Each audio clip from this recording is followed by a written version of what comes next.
Ja 9. ajoi Team Continentalin Paavo Hiltunen aikaan 2.57.27. Varmaan siitä tänne. Ja 2. ajoi Team Skinssis Teemu Selvinys aikaan 2.56.52, eli itse palkintojen jakaja. Onneksi olkoon Teemu. Ja 7. ajoi Pyöräilyseura Kaupin Kanunoitten Aki Korpela aikaan 2.54.58. Missä Aki on? Mut ei me laiteta vastaan näin päin mieluummin. Oot Teemu tyytyväinen?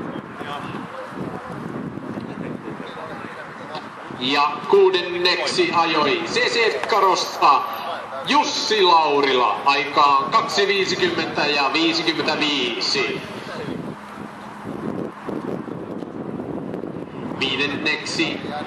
CCH:sta Samuli Visuri aikaan 2.50.48.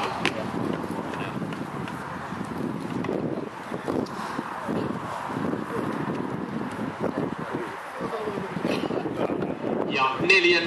ajoi Kaupin Kanunoitten Mauri Viitamaa aikaan 2.50.47.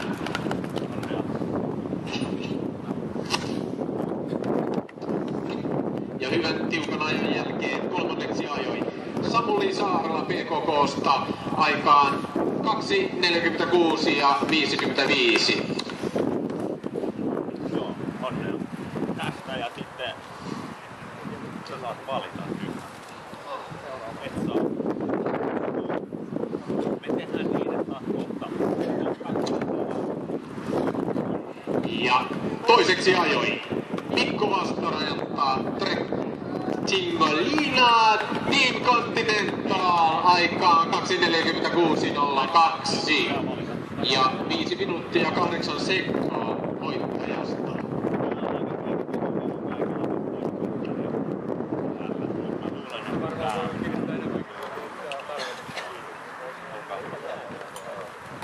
Ja voittajaksi tänään Rajamäellä ajoi Henri Ojola Team Skinsistä aikaan 2.40.54. Onneksi olkoon!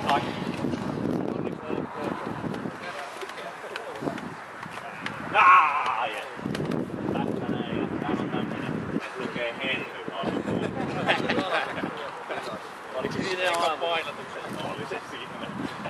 Ja näin päästetään miehet pesulle ja vielä kunnon tuuletuksia ja aplodit. Miehet 10 parhaille. Kiitoksia ja ensi viikkoon Valkeakoskelle. Kiitos.